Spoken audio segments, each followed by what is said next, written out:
Today we're going to bring you up to speed on everything that's been done to the Honda so far. To kick off the video, we are going to be showing you the N600 checklist. This is the checklist for the next year. So basically we have things laid out with a checkbox next to what needs to get done each month. It's basically ideal to get a box checked off each month, otherwise we're farther from reaching our goal of getting the car rolling by the end of the year. First, you must know that we have stripped it down.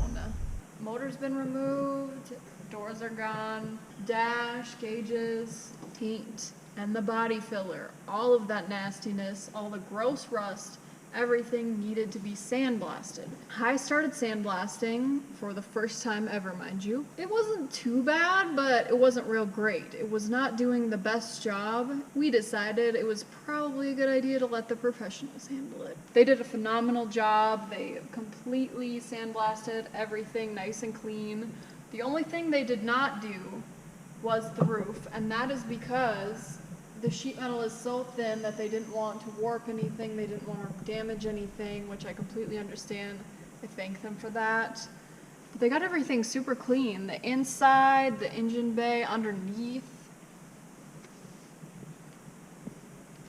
I already have the rear suspension mostly done. I have the rear subframe done,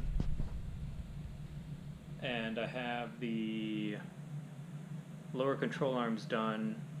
The upper control arms are in CAD, but I can't make those until later. I'll get into all of that later. But the engine is located on that, so the next step is the front subframe. So our next checkbox here is to design and build the front subframe. I need to design and build some jigs for the front subframe just to keep everything where it's supposed to be when it's getting welded up. We're using the OEM front lower control arms just for ease, and there is some aftermarket support available for them. There's no reason why we can't use these in the front. The reason why we couldn't use them in the back was because the engine and the oil pan kind of got in the way. So OEM front lower control arms, making front upper control arms because there's some fitment issues with the firewall.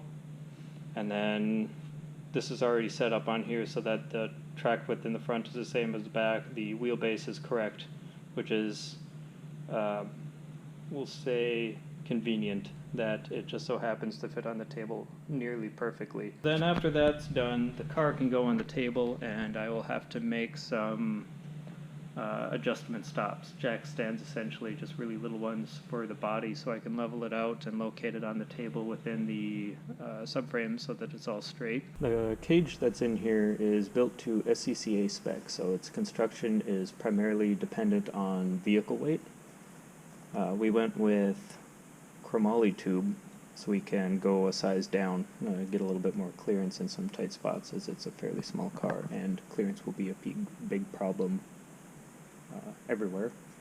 So it's made out of 1.5 by 0.95 wall DOM 4130 chromoly, and I just have the main hoop and some structure in the back tacked together. I already welded the tops of all these tubes just to give the chassis a little bit of rigidity while we trim some pieces so it doesn't deform. I have located the engine on the jig table over the rear subframe here with the use of these brackets just so that it stays in a fixed location while everything is being built around it. I don't have a 3D scanner, so I don't have a model of the body, and I don't have a model of the engine. So there will be many components in this that will end up being custom made. For lower control arms, upper control arms, subframes, and suspension geometry and all of that, the geometry is NA8 derived. There are a few little changes that were made for roll center and such. The subframe is all custom. The front subframe will be custom as well. Rear lower control arms are custom. Rear upper control arms will also be custom. I actually have this giant brick of 6 series aluminum to machine front uppers and rear uppers. And we have a shortened steering rack here, as you can see, compared to the stock one is much shorter. As far as what's completed up to this point, the engine is located on the table. The rear subframe is done, besides miscellaneous brackets for things and stuff. The lower control arms are also done with the same remaining work. The rear upper control arms are designed, but I have yet to build them. I'm waiting to put the car on the table so that I can just double check any kind of potential fitment issues. The front subframe, I have these bushing cups that are done, and these will essentially be the same thing as these guys. And I have most of the fixtures done and material to do the remaining parts. We'll also be using the same subframe bushings in the front as we are in the rear, and I am recycling some of the jig parts that are left over from the rear with also a similar design as this worked out very well. Some of you with a sharp eye may notice that these rear hubs are actually flipped around. So on the Miata, this nub favors the front normally, and the caliper would be mounted on the front.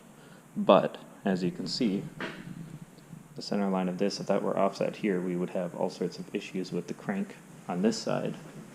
And on this side, we would have even more of an issue with the transmission here. So I have them flipped around, so this favors the rear, gives us a little bit more space to work with. Looking forward, the next steps would be finishing the front subframe, the parts that I have the machine, the tube structure and whatnot, and then I have to make some body stops, or some adjustable stops to locate the body height-wise and laterally on the table so that it's straight with the engine and the subframes and all of that. And then the body will go on the table, and I will work more on the front subframe and the rear subframe, and I'll be finishing up the cage. And from then we'll just go down our checklist. This video is just to get you up to speed. Following videos will be focusing on each check mark on that list that we have. They'll go a little bit more in depth. If there are specific things, questions, let me know. If you would like to see more, please like and subscribe. You can also follow me on Instagram via the link below for additional build content.